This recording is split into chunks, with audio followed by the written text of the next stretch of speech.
Përshëndetje, vazhdojmë me mësimin e dytë që kemi për sot.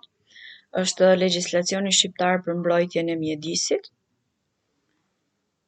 Mbrojtja e mjedisit është veprimtaria që synon parandalimin dhe kufizimin e ndotjes, të degradimit të mjedisit, përsëritjen, ruajtjen dhe përmirësimin e tij.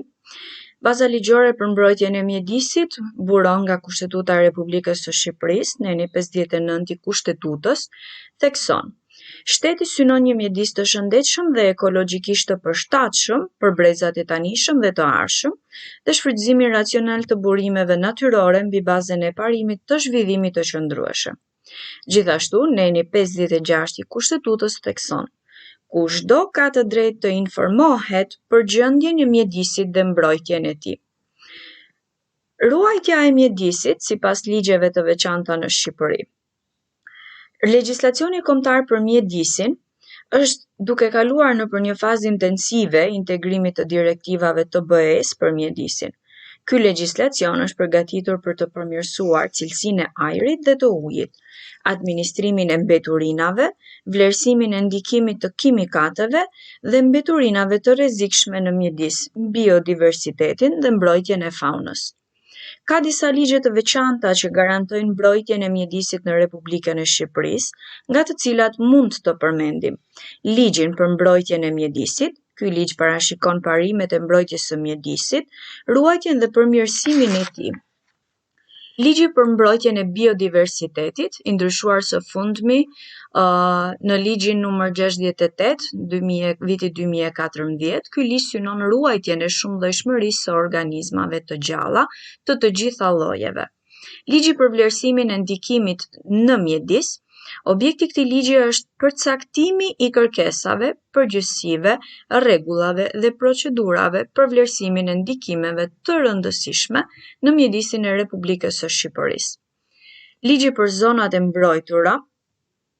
Sipas këtij ligji, zonat e mbrojtura shpallen territore toksore, ujore, detare dhe bregdetare të caktuara me qëllim mbrojtjen e diversitetit biologjik, të pasurive natyrore dhe kulturore bashkëshoqëruese.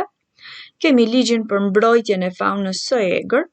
Ky ligj ka për ndryshim mbrojtjen, administrimin dhe kontrollin e faunës së egër.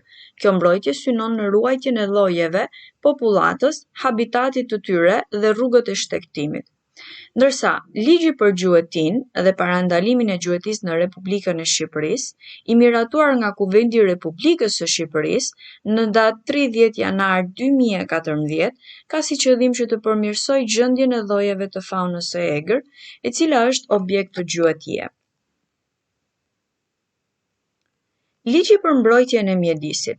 Ligji për mbrojtjen e mjedisit ka një rëndësi të veçantë në kontekstin shqiptar. Ligji ekzistues mban numrin 10.431 në datë 9/6/2011 dhe gjendet në faqen 3680 të Fletores Zyrtare, numër 89.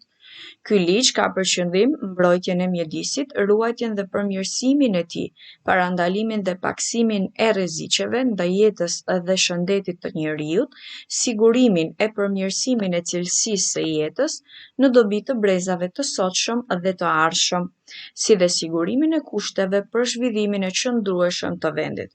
Objektivat e mbrojtjes së këtij mjedisi janë shprehur në nenin numër 3 të ligjit, të cilat janë: parandalimi i kontrollit dhe paksimi i ndotjes së ujit, ajrit, tokës dhe ndotjeve të tjera të çdo lloji, ruajtja, mbrojtja dhe përmirësimi i natyrës dhe i biodiversitetit, ruajtja, mbrojtja dhe përmirësimi i qëndrueshmërisë mjedisore me pjesëmarrje publike, përdorimi i matur dhe racional i natyrës dhe i burimeve të saj, ruajtja dhe rehabilitimi i vlerave kulturore dhe estetike të peizazhit natyror, mbrojtja dhe përmirësimi i kushteve të mjedisit, mbrojtja dhe përmirësimi i cilësisë së jetës dhe shëndetit të njerëzit.